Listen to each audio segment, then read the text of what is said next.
इच्छा शून्यता निस्पृहता है। इस शरीर को मिथ्या ही आत्मा माने बिना तथा संसार की किसी वस्तु के कल्पित स्वामित्व रखे बिना श्री कृष्ण के नित्यदास के रूप में अपनी यथार्थ स्थिति को जान लेना कृष्ण भावनामृत की सिद्ध अवस्था है।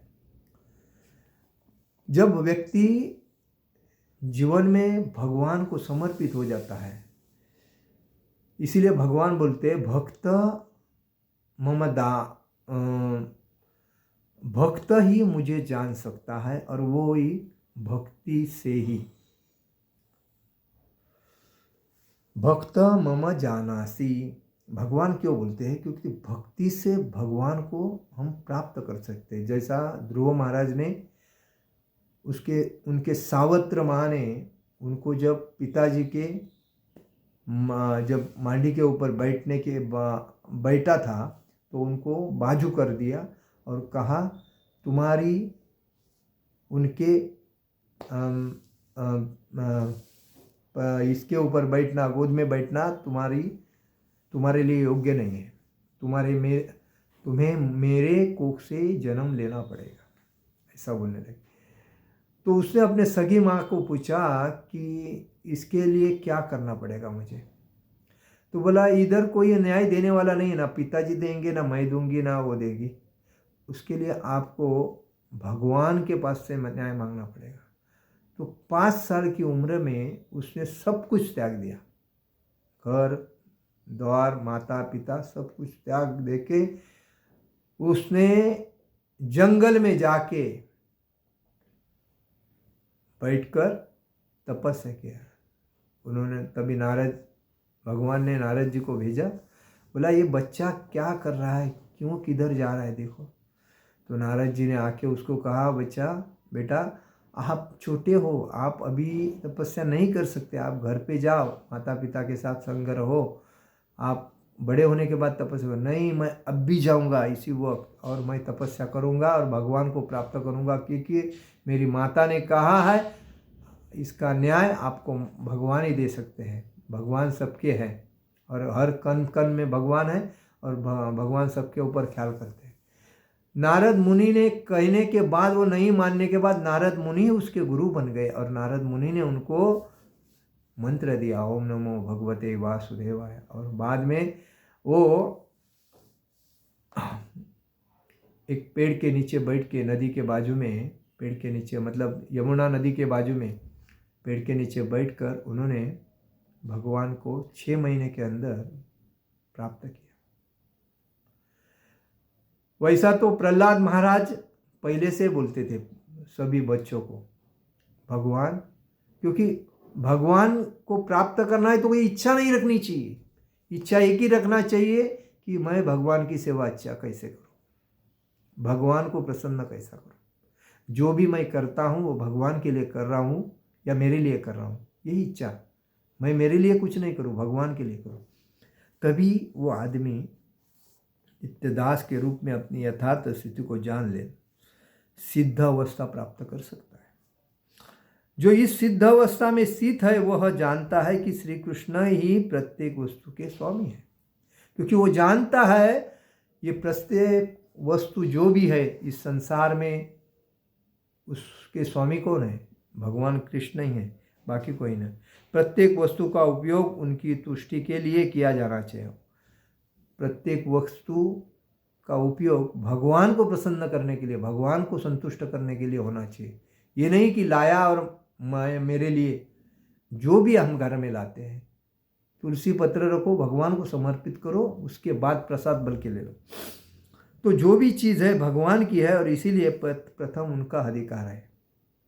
अर्जुन आत्मतुष्टि के लिए युद्ध नहीं करना चाहता था, किंतु वह पूर्ण रूप से कृष्ण भावना भावित हो गया तो उसने युद्ध किया। जब अर्जुन मैदान में गया तभी उसने देखा, अरे मेरे घर के लोग हैं, मेरे भाई है, मेरे गुरुजी है, पितामह है और भाई है, मैं इनसे युद्ध कैसा करूं? ये तो पाप है। अपने घर वालों से युद्ध करना यह अपराध है, पाप है। मैं इसका पाप कहाँ फेरूंगा? लेकिन नहीं, उसने जान लिया कि जब मेरे गुरु श्री कृष्ण है और मेरे भगवान कृष्ण है, मैं उनको पूर्णतः समर्पित हुआ हूँ, मुझे बाकी कुछ नहीं चाहिए। मैं उनको वचन दिया हूँ, जैसा आप बोलेंगे वैसा मैं करूँगा। और इसी भाव से उन्होंने खुद को पूर्ण समर्पित करके जैसा भगवान ने कहा, वो प्रथम तो बहुत ही थरथर रहे, उसके बाद में उन्होंने ठान लिया, नहीं, जो कृष्ण बोलेगा वो मैं करूँगा। और उन्होंने करना शुरू, युद्ध किया। उसने अपने लिए युद्ध करने की इच्छा नहीं रखी थी, लेकिन उन्होंने, भगवान ने उनको कहा, अर्जुन कृष्ण के लिए अपनी शक्ति भर लड़ा। इसके लिए भगवान ने कहा तुमको निमित्त बनना है युद्ध करने के लिए, बाकी सब मैं कर दूंगा।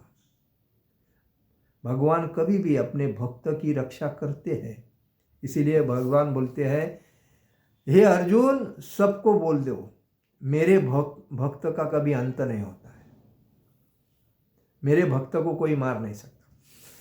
और जब भगवान ये बोलते हैं कि मैं जिस भक्त को बचा सकता हूँ उसको कोई मार नहीं सकता, और मैं किसको मार सकता हूँ उसको कोई बचा नहीं सकता, ये भगवान का। तो इसलिए अर्जुन खुद को पूर्ण समर्पित करके कृष्ण भावना भावित होकर उसने भगवान के लिए युद्ध किया। क्योंकि द्रौपदी को जब संपूर्ण सभा में विवस्त्र किया था, उसके बाल को पकड़ के सभा में लाया गया था, और जब कोई उसको 5 पांडव भी नहीं, भीष्म पिता भी नहीं, द्रोणाचार्य भी नहीं, दुर्योधन, ये कर्ण भी नहीं, कोई नहीं बचा रहा था, उसकी ऐसी स्थिति हो गई थी, तभी उसने भगवान को पुकारा और भगवान ने तुरंत उसकी रक्षा की। और वो चीज़ क्यों हुई? क्योंकि ये युद्ध दुर्योधन के अहंकार से और द्रौपदी को न्याय देने के लिए। क्योंकि एक स्त्री की इज्जत क्या है वो समाज को समझनी चाहिए।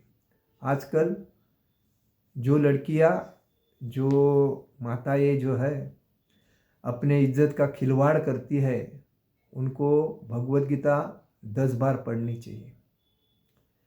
पैसे के लिए अपना शरीर बेचती है, उनको 10 बार बेचनी चाहिए, पढ़नी चाहिए। क्योंकि वो लोगों को धर्म क्या है, अधर्म क्या है, ज्ञान क्या है, अज्ञान क्या है, इसके बारे में मालूम नहीं है। और इस वजह से कोई अपना शरीर बेचते हैं और पैसा कमाते हैं। ये पैसा किस काम का है? शरीर बेच के जो पैसा कमाती है जो स्त्री, किस काम का पैसा है? वो तो ये है नरक जैसा है। जो अपने शरीर को किसी सेवा में लगा के, सेवा करके, भगवान की सेवा करके, उसमें से कुछ, या किसी जॉब में या कोई बिजनेस में, ये सेवा भाव की सेवा करके कुछ जो हक का जो मानधन मिलता है वो अपने लिए ही हो। लेकिन आज हर जगह पे देखा जाए तो अच्छे अच्छे घर की लड़कियां पढ़ने लिखने के लिए जाती है, ऐसा बोलती है, लेकिन उसके बाद में वो कोई होटल में जाती है, किससे कांटेक्ट करती है।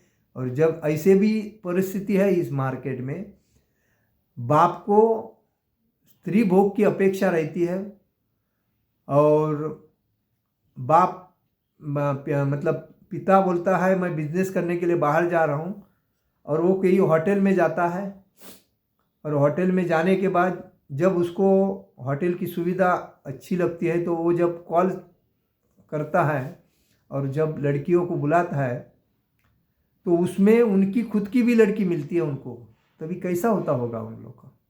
ऐसी भी परिस्थिति मुंबई में अलग अलग जगह पे है, क्योंकि उनको लगता है मेरे पुत्री अलग जगह पे जाके बिजनेस कर रही, पढ़ रही है, अच्छा पैसा कमा रही है।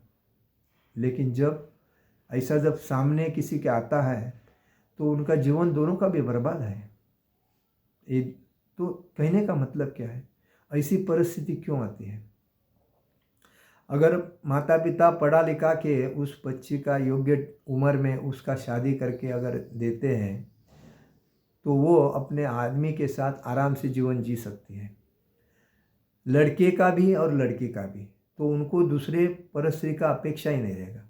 लेकिन माता पिता उनके ऊपर योग्य उम्र में ये न करने के वजह से वो लोग लाइन क्रॉस करते हैं, लक्ष्मण रेखा को पार करते हैं और अपने जीवन को उद्ध्वस्त करते हैं।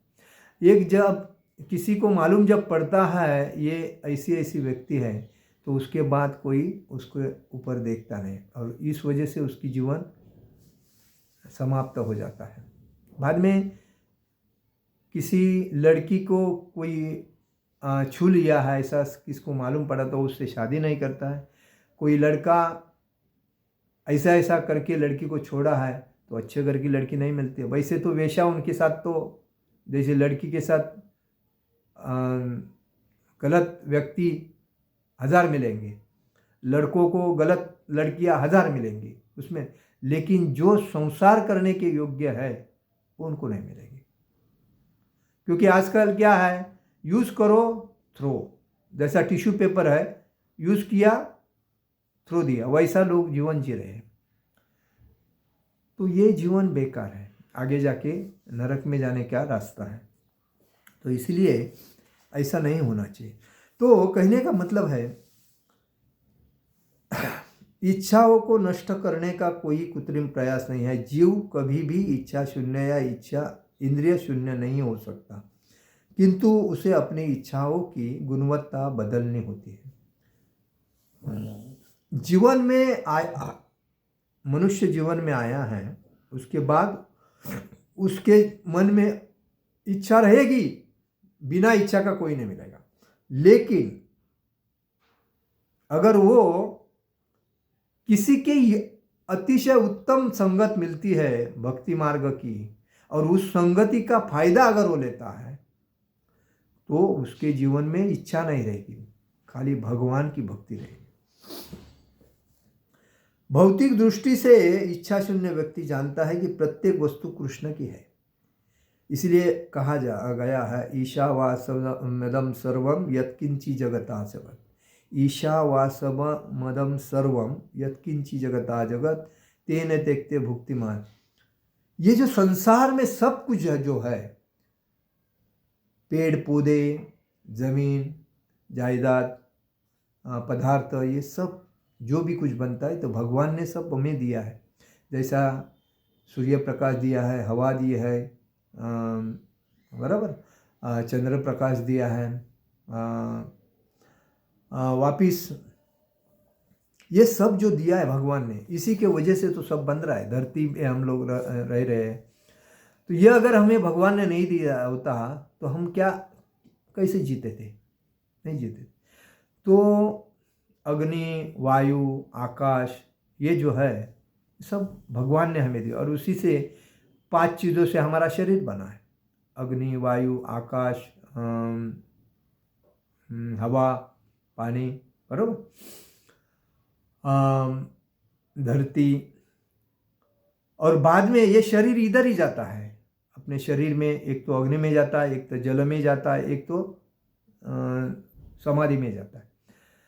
तो ये 5 चीज़ों से हमारा शरीर बना है, लेकिन आत्मा है ये हमारे शरीर को बदलता है और दूसरा शरीर प्राप्त करता है।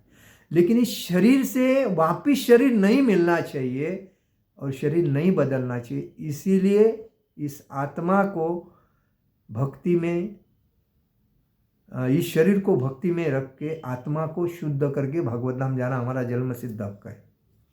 अगर हम मन की इच्छाएं को तृप्त करते हैं, आत्मा की बात नहीं मानते, तो हमें पुनर्स जन्म पुनर्स मरण इस चक्कर में आना पड़ता है, और इस वजह से हम दोषी रहते हैं और वापिस कोई भी 84 लक्ष योनि में, 4 लाख योनि, मनुष्य का 80 लक्ष योनि में जाते हैं।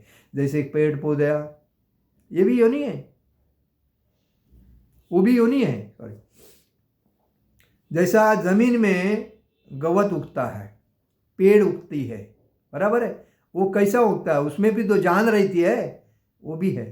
जैसा कि एक अंडा रहता है, कोई कौवा, बदक या पक्षी जो अंडे देते हैं, तो अंडे से भी जीव निकलता है कि नहीं। और ये जो मनुष्य जीवन है, जानवर का जीवन जो है, गाय भैंस वगैरह, ये क्या है, ये योनि से निकलते हैं। तो ऐसे जीवन होते हैं। तो ऐसे में 84 लाख योनि निकलती है।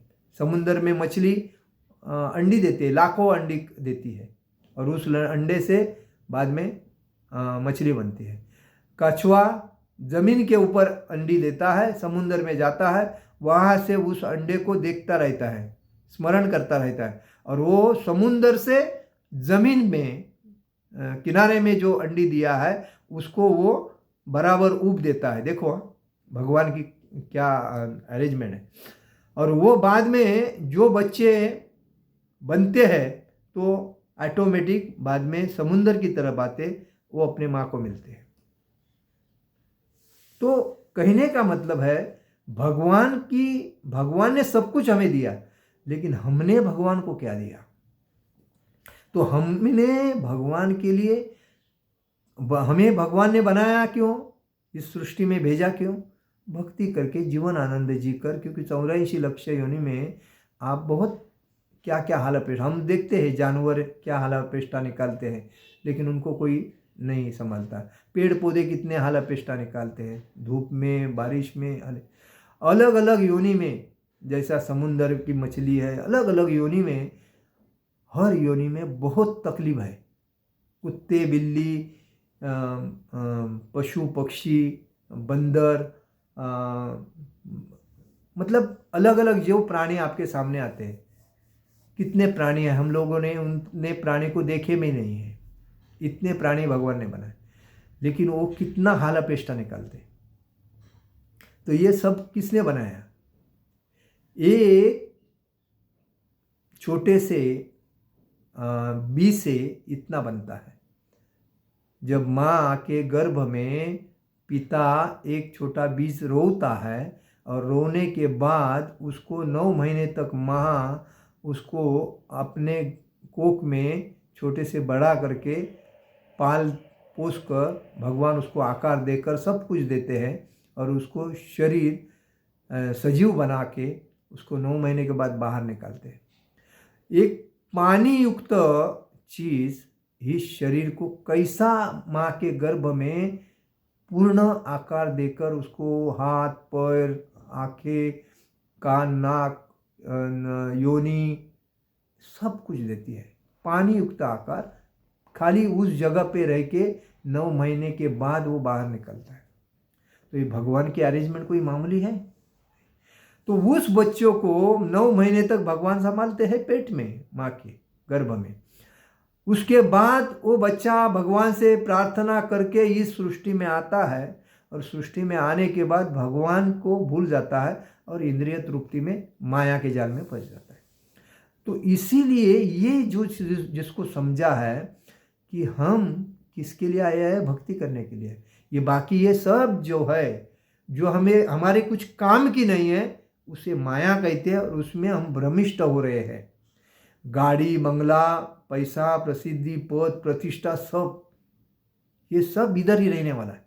लेकिन भगवान की भक्ति हम करते हैं, हरे कृष्ण कृष्ण कृष्ण हरे हरे, हरे राम राम राम हरे हरे, नाम जप करके जो हम जितने नाम जप करते हैं वही हमारा बैंक का बैलेंस है, और वही भक्ति हमें भागवत धाम लेके जाती है। जैसा मृत्यु के वक्त कहा जाता है, जो भगवान का नाम लेता है, हरे कृष्ण ऐसा बोल के जब निकल जाता है तो भागवत धाम ही जाता है, उसके लिए पूरे दरवाजे खुले रहते।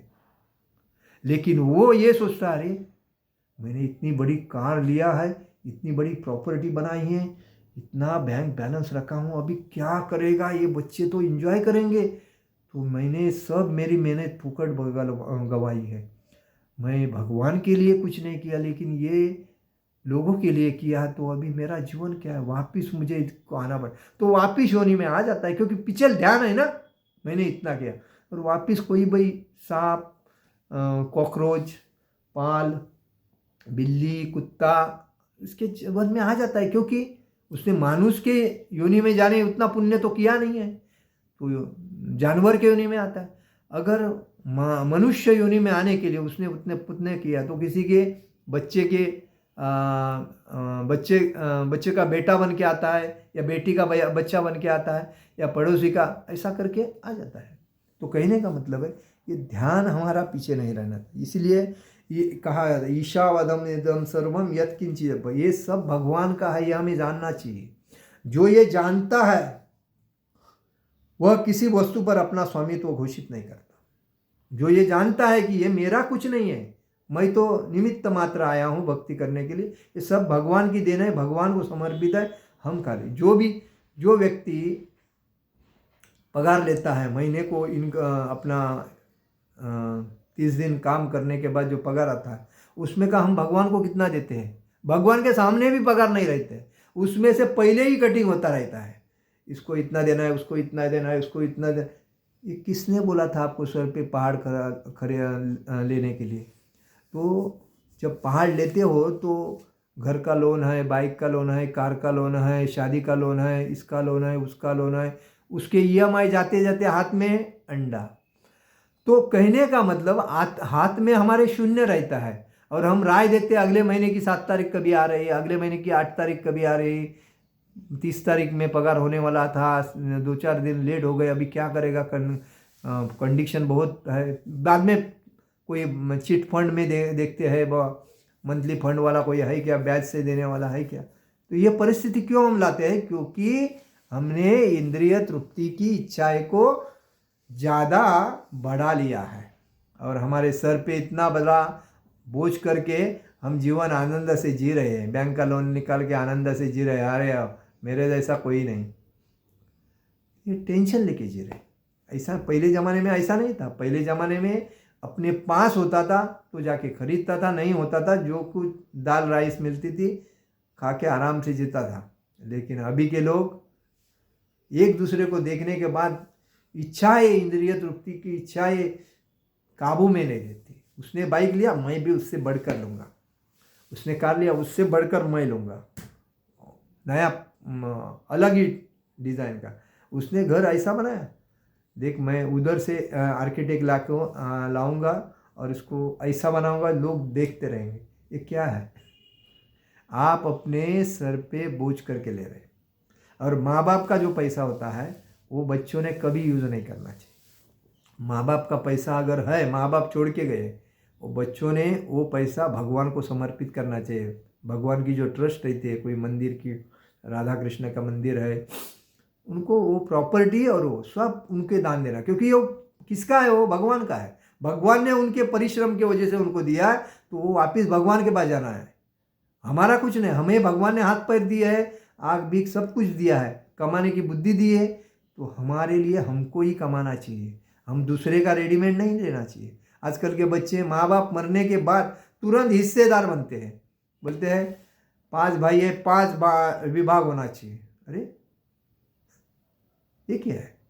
नहीं, मेरा हक है। आज कितने कोर्ट में केस चल रहे हैं कि हक मांगने के लिए भाई भाई में झगड़े, क्यों? तो माता पिता का हमको मिलना चाहिए। ऐसे जो बच्चे होते हैं माता पिता का खुद को मांगने वाले, इनको क्या कहने का? तो ऐसा नहीं होना चाहिए। तो इस ज्ञान पर प्रत्येक जीव कृष्ण का अंश स्वरूप है, और जीव की शाश्वत स्थिति कभी न तो कृष्ण के तुल्य होती है, न उनसे बढ़कर होती है। मतलब हम भगवान के अंश है, भगवान हमारे अंश रूप में अंदर है, और वो हमें हमेशा ज्ञान प्रदान करने की कोशिश करता है। लेकिन हमारे मन को हम काबू में नहीं रखने की वजह से हमारे जो आत्मा की बात हम सुनते नहीं, और मन की बात सुनते हैं, चल भी चल हो जाते हैं। कहने का मतलब है, जब हम भक्ति में दृढ़ होते हैं तब हम मन की बात नहीं सुनते, आत्मा की बात सुनते हैं। अभी जो शुद्ध भक्त होते हैं वो मन की बात कभी नहीं सुनते। कोई अगर स्त्री भी सामने आती है, कोई अच्छा सा चीज़ भी सामने आता, उनको कोई फर्क नहीं पड़ता है। उनको ऐसा लगता है गंदा है, चल तू, ऐसा कितना है वो। लेकिन जो मन की बात सुनता है उसको जब दिखता है, अभी मंदिर में अच्छे अच्छे भक्त जब बाहर से आते हैं तो उनका रूप एकदम सुंदर रहता है। उनको देखने के लिए, उनके बाजू में जाके फोटो निकालने के लिए कितने लोग रहते हैं, क्योंकि वो लोगों ने कभी देखा ही नहीं ना, तो वो हिसाब से उनको आकर्षित हो। ऐसा ही बात है। आध्यात्मिक तथा ईश्वरीय जीवन का पथ है कि जिसे प्राप्त करके मनुष्य मोहित नहीं होता। भगवान के भक्ति को प्राप्त करने के बाद उसमें इच्छा ही नहीं रहती। इच्छा न रहने के वजह से इच्छा न रहने के वजह से वो आनंद से जी रहा है, और जिसके अंदर इच्छाएं रहती है उसका जीवन खराब है। यदि कोई जीवन के अंतिम समय में भी इस तरह स्थित हो तो भगवत धाम में प्रवेश करता है। जिस व्यक्ति के जीवन में इच्छाएं नहीं है और वो हरि का नाम में दंग है, और उसको उसी टाइम अगर हमारा एक भक्त था, अभी हुआ था, वो सुबह मंगल आरती के लिए उठा था और जाने वाला था मंगल आरती में, तो उसी को माला जप करने के टाइम पे हटा गया और जोर जोर से चिल्ला रहा था, हरे कृष्ण कृष्ण कृष्ण हरे हरे, हरे राम राम राम हरे हरे। ऐसा करते करके उसको हटा गया और वो सीधा भागवत धाम चला गया। ब्रह्म मुहूर्त में 3 बजे से 6 बजे तक ब्रह्म मुहूर्त रहता है। तो उस ब्रह्म मुहूर्त में मंगल आरती जो होती है 4:30 बजे होती है। तो मंदिर में 4 बजे तक आते हैं लोग, 4 बजे के बाद प्रभुपाद की आरती चालू होती है। तो उस बेसिस पे वो निकला था, लेकिन उसको अचानक शरीर में कुछ हो गया, तो थोड़ा चांटिंग करते करते ऐसा जब हटा गया तो जोर से बात किया। और ब्रह्म मुहूर्त में जिसको ऐसा आता है, मुंह में भगवान का नाम है, हाथ में माला है, तो वो क्या है, वो इधर उधर नहीं जाएगा, वापिस नहीं आएगा ये पुनर्स जन्म पुनर्स मरण। उसने अपना जीवन सफल किया, समझ जाना चाहिए, सफल किया, वो भागवत धाम चला गया, कोई दूसरा अर्थ नहीं। तो कृष्ण भावनामृत का दिव्य जीवन को एक क्षण में प्राप्त कर सकता है। वैसा ही जो व्यक्ति कभी नहीं भगवान की भक्ति की है, लेकिन जब अचानक भगवान की भक्ति करते करते, भगवान का नाम लेते लेते अगर वो शरीर छोड़ता है तो भी वो भगवान को भगवत धाम प्राप्त करता है। उसमें खटवांग महाराज का एक उदाहरण दिया है। खटवांग महाराज ने मृत्यु के कुछ मिनट पूर्व कृष्ण के शरणागत होकर ऐसी जीवन अवस्था प्राप्त कर दी। खटवांग महाराज क्या थे, वो बाकी सब कर रहे थे लेकिन भगवान की भक्ति नहीं करते थे, उनको टाइम नहीं मिलता था। तो उस बेसिस पे उन्होंने जब लास्ट में उनको याद आया, अरे भगवान की भक्ति करनी चाहिए। देखो, परीक्षित महाराज को एक ब्राह्मण के पुत्र ने श्राप दिया, क्योंकि परीक्षित महाराज राजा थे। वो जब गांव घूमने मतलब जब अपना गए थे, तभी एक ब्राह्मण समाधिस्थ था। उनको लगा ये ऐसा ही बैठा, मैं आया तो वो उठ नहीं रहा है, तो इसका मतलब क्या है, या ऐसा बैठा है। तो उन्होंने वहाँ जब सांप था वो उनके गले में डाल दिया और वो चले गए, क्योंकि वो जानता था ये राजा अच्छा है। लेकिन उनका पुत्र जब आया और उसने जब देखा कि इसके गले में ये महाराज ने सांप डाला है, उसने तुरंत बोला, मेरे पिताजी के गले में आपने सांप जो डाला है, आपका आज से 7वें दिन में मृत्यु हो जाएगा। ब्राह्मण का श्राप लगता है। उसके बाद में जब उस राजा ने उस व्यक्ति ने अपने पुत्र को कहा, तुमने जो राजा आया था उसको क्या बोला, तो मैंने ऐसा ऐसा बोला। अरे क्या गलत काम किया तुमने, बहुत अपराध किया। वो राजा एकदम सुंदर राजा है, वो राज्य शासन में, उसके राज में हम लोग आनंद से जी रहे और आपने उसको ऐसा बोल दिया। जब उसको परीक्षित महाराज को जब मालूम पड़ा कि मेरे 7वें दिन में अंत होने वाला है, तो उसने क्या किया, सीधा राज सिंहासन अपने पुत्र के हाथ में दे दिया और सीधा भागवतम, श्रीमद् भागवतम लिया और गंगा के किनारे जाके बैठा और जाके बैठ के उसको अध्ययन करके चैंटिंग करके भगवान का नाम ले रहा था। और उसी टाइम सुखदेव गोस्वामी उधर से जा रहे थे। तो कहने का मतलब है, और सुखदेव गोस्वामी ने उनको सभी भागवतम के अध्याय उनको सुनाए, भगवान के लीला के बारे में बताया, सब कुछ। तो कहने का मतलब है वो भक्त थे भगवान के, परीक्षित महाराज, लेकिन खटवांग महाराज ये भगवान के भक्त नहीं थे। उन्होंने जब उनको मालूम पड़ा अभी मेरा कुछ चलने वाला नहीं है, मेरा अभी जाने वाला है, तो उन्होंने तुरंत भगवान का शरण ग्रहण कर लिया और उस शरण ग्रहण करके इसे वो उनको भगवान का धाम प्राप्त हुआ। निर्वाण का अर्थ है भौतिकतावादी जीवन शैली का अंत। बौद्ध दर्शन के अनुसार इस भौतिक जीवन के पूरा होने पर केवल शून्य शेष रहता है, किंतु भगवद गीता की शिक्षा इससे भिन्न है। वास्तविक जीवन का शुभारंभ इस भौतिक जीवन के पूरा होने पर होता है। स्थूल भौतिकतावादी के लिए यह जानना पर्याप्त होगा कि भौतिक जीवन का अंत निश्चित है। मायावादी लोगों को यह समझना चाहिए, जानवर जो होता है ना, देखो कसाई खाने में जानवर को लेके जाते हैं, जब जानवर को एक को काटा जाता है तो एक जानवर दूसरा जानवर इस जानवर को ऐसा देखता है और खाता रहता है। इसको लगता है उसको काटा है, मेरे को तो काटने वाला है नहीं, मैं तो खाता रहूं। तो जब उसको काटने के बाद इसका टाइम आता है तो उसको भी काटता है। तो यही परिस्थिति इस संसार में मनुष्य की है। जब कोई आदमी शरीर छोड़ के जाता है तो खाली हाथ जाता है। खाली हाथ ही आया था। सिकंदर ने कहा था, देखो मैंने दुनिया को सभी को जीता हूं, लेकिन मेरा एग्जाम्पल दुनिया को दिखना चाहिए, इसके लिए मेरे हाथ खुले रखो। मेरे पास कोई चीज़ की कमी नहीं थी, लेकिन सिकंदर खाली हाथ आया था और पूरा दुनिया पे राज्य करके जाने के टाइम पे कुछ नहीं लेके गया, खाली हाथ चला गया था।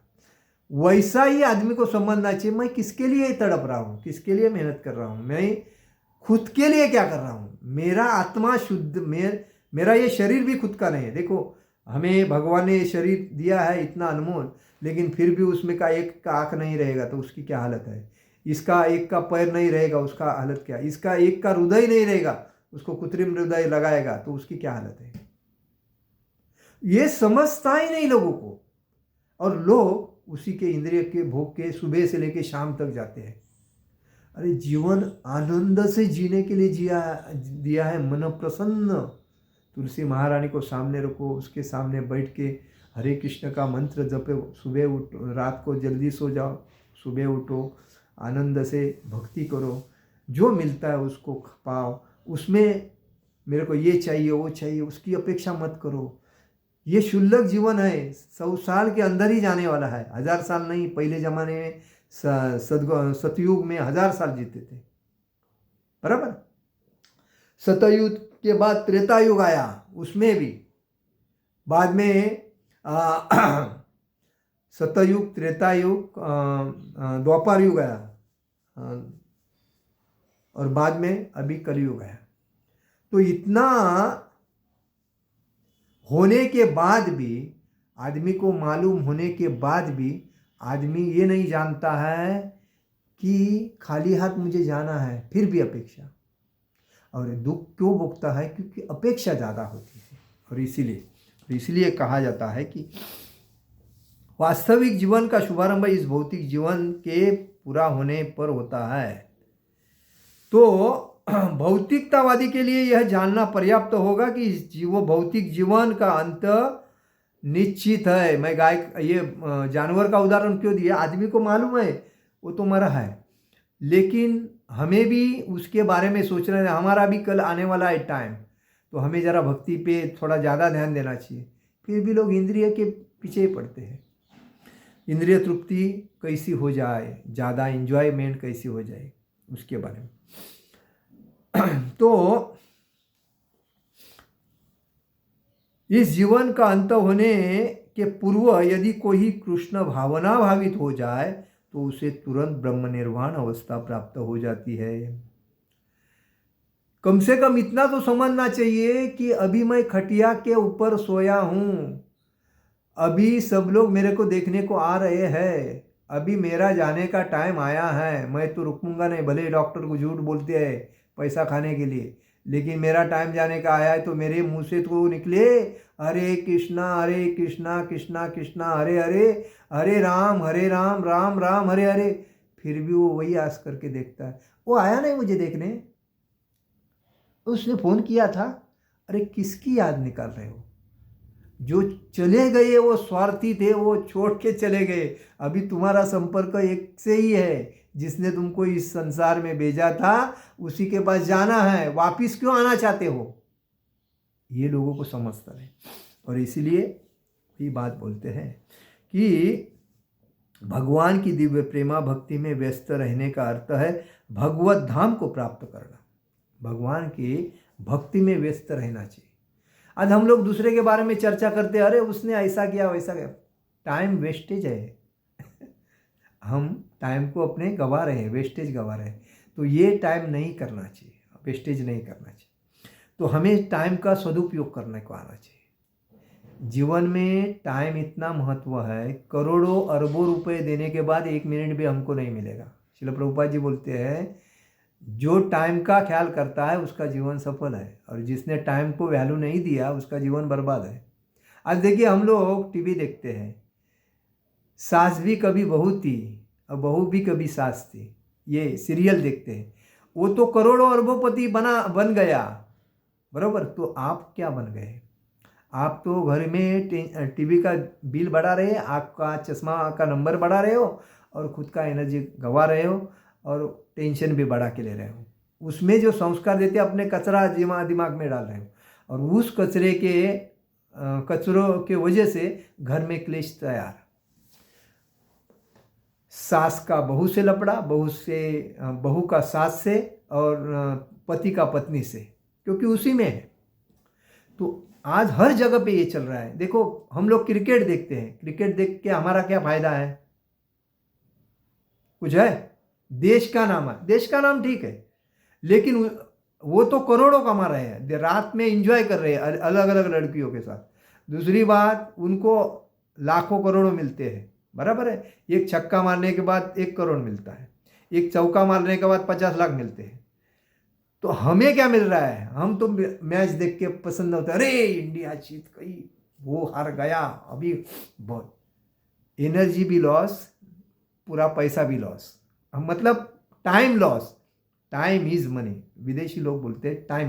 विदेशी लोग हमेशा देखो टाइम का ख्याल करते हैं। आज हम लोग जो कोई भी भक्त एक दूसरे को जो मिलता है वो विदेशियों के माध्यम के वजह से मिलता है। जब प्रभुपाद इंडिया में थे 3 साल तक इलाहाबाद झांसी में देखा कोई भक्त नहीं आ रहा है। भक्त भी आते थे वापिस जाते थे, कोई डोनेशन देने के लिए नहीं आता था, अपने अपने इंजॉयमेंट कर रहे थे।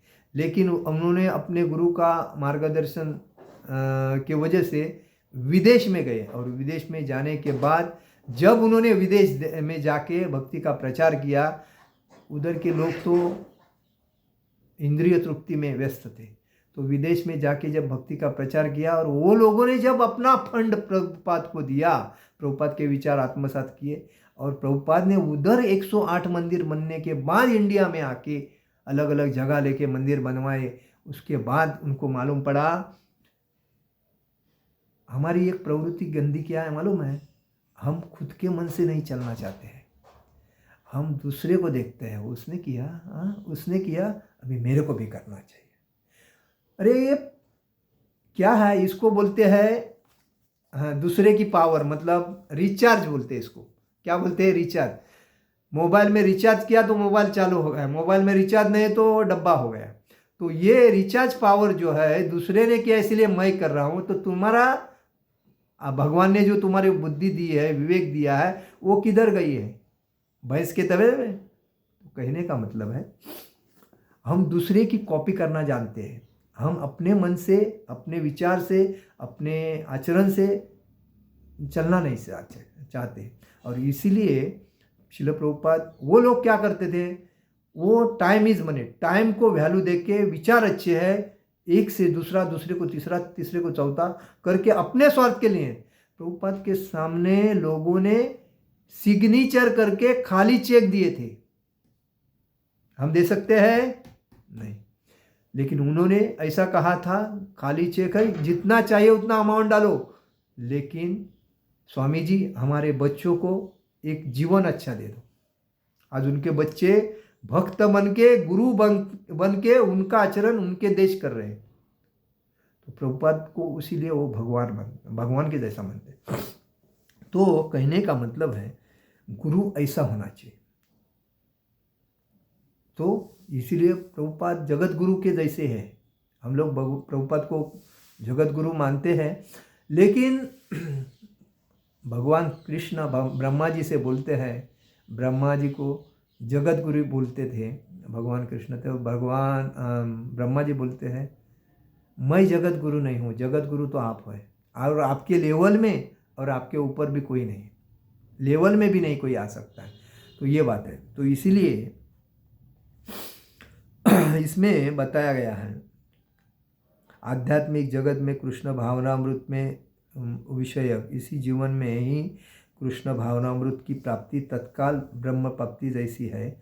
और जो कृष्ण भावनामृत में स्थित होता है वह निश्चित रूप से पहले ही भगवत धाम में प्रवेश कर चुका होता है। देखिए इसमें स्पष्ट है, जो भगवान कृष्ण के भक्ति में तल्लीन है, एक रूप है, शुद्ध भक्त है, वो ऑलरेडी भगवत धाम प्राप्त कर चुका है। उनको बाकी कुछ बोलने की ज़रूरत नहीं, उनके लिए वेटिंग करने की ज़रूरत नहीं। वैसे व्यक्ति का संग करके भक्ति में प्रगति करना अपने जीवन का, बोलते हैं ना, जब कोई भौतिक संसारी व्यक्ति मंदिर में आता है और भक्तों से मिलता है, तो भक्तों के संगति में मिलके भक्त के थोड़े से गुण उन्हीं में जाते हैं, तो संगति का परिणाम ये होता है कि वो भी भक्ति में प्रवृत्त होता है। जैसा पानी में दूध है, दूध और पानी है, जो दूध है वो दूध है, लेकिन पानी को भी दूध बनाना है तो पानी को दूध में मिलाता है, उसके बाद दूध भी पानी लगता है और पानी भी दूध लगता है। तो वैसा ही भक्त से भौतिक संसारी व्यक्ति को भक्त की संगति से भक्ति में प्रगति मिलती है, और वो भागवत धाम जाने के लिए, इसीलिए हमें संगति किसकी कर रहे हैं वो पहला देखना चाहिए। आज देखिए भक्त भी ऐसे होते हैं कि दूसरे की कुछ चेष्टा करेंगे, उनके बारे में कुछ कमेंट्स करेंगे, उनके बारे में कुछ गलत टिप्स करेंगे और उनको कुछ बदनाम करने के लिए लगेंगे। तो ऐसे चीज़ के ऊपर ध्यान नहीं देना चाहिए। अगर उसकी विचार सरणी वैसी है इसलिए वो कर रहा है, जाने दे, करने दे।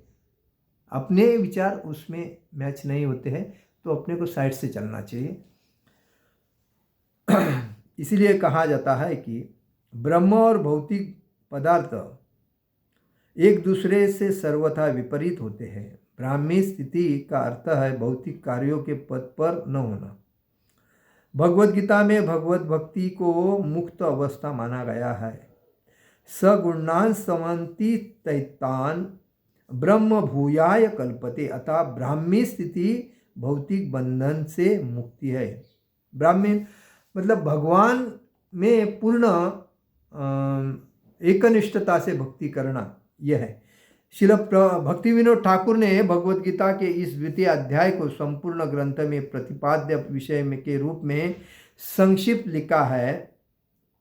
भगवद गीता के प्रतिपाद्य है कि कर्मयोग, ज्ञान योग, भक्ति योग, इस द्वितीय अध्याय के में कर्मयोग तथा ज्ञान योग की स्पष्ट व्याख्या हुई है। कर्म करता है और ज्ञानी है, वो ज्ञान बांट के अपना जीवन चलाता है। कर्म वाला मेहनत करके कर्म को योगदान देता है, लेकिन भक्ति वाला भक्ति में ज़्यादा ध्यान देकर भक्ति में अपना जीवन समर्पित करके वो भगवान को प्राप्त करने को एकनिष्ठता से भक्ति करता है। और इसीलिए सबसे श्रेष्ठ कौन है? भक्ति योग। तो कर्मयोग तथा ज्ञान योग की स्पष्ट व्याख्या हुई है, एवं भक्ति योग ही की भी झांकी दे गई है। तो इसलिए भक्ति योग सर्वश्रेष्ठ है। हमें भक्ति के मार्ग पे ही चलना चाहिए और जीवन को सार्थक करना चाहिए, तो हमें जीवन सार्थक का आनंद मिलेगा। और इसीलिए कहा जाता है कि भक्ति में हमेशा भगवान के ऊपर विश्वास ज़्यादा रखना चाहिए। इसलिए कहा जाता है, देखिए, जिस व्यक्ति ने इंद्रिय तृप्ति की समस्त इच्छाओं का परित्याग कर दिया है वो जीवन में सफल होता है। जो इच्छाओं से रहित रहता है उसका मतलब शारीरिक कोई इच्छा है वो भी निकल जाते हैं। तो कहने का मतलब है आध्यात्मिक तथा ईश्वरीय जीवन का पथ जिसे प्राप्त करके मनुष्य मोहित नहीं होता है, यदि कोई जीवन के अंतिम समय में भी इस तरह स्थित हो जाए तो वो भगवत प्राप्ति करता है, भागवत धाम जाता है। तो हमें याद रखना चाहिए कि ज़्यादा से ज़्यादा भक्ति में इन्वॉल्व होकर हमें हमेशा अपने टाइम को बदलना चाहिए। जो हम लेट सोते हैं उसको ज़रा जल्दी सोना चाहिए, जो लेट उठते हैं थोड़ा जल्दी उठना चाहिए। और हमें घर में अपने हर व्यक्ति के घर में मंदिर है, उसके सामने बैठकर हमें हमेशा जप करना चाहिए, हरे कृष्णा कृष्ण कृष्ण हरे हरे, हरे राम राम राम हरे हरे। जगत गुरु शिल प्रभुपाद महाराज की जय, परम पूज्य लोकनाथ स्वामी महाराज की जय, निताय गौर प्रेमानंदे, हरि हरि बोल। आप लोगों से विनंती है, हमारे जो लेक्चर आते हैं तो यूट्यूब में भी है, हिज ग्रेस ललित कृष्ण प्रभु, बल्कि उसको भी आप लोगों को फॉरवर्ड कर दो, शेयर कर दो। और फेसबुक में भी आप शेयर कर सकते हो लोगों को। तो उससे क्या होगा कि अज्ञान लोग जो है समाज में, जहाँ तक भक्ति का लोगों को मार्ग नहीं मिला है, ऐसे लोगों को मिलने के बाद वो भक्ति में आके अपने जीवन को सफल बना सकते हैं। हरे कृष्णा।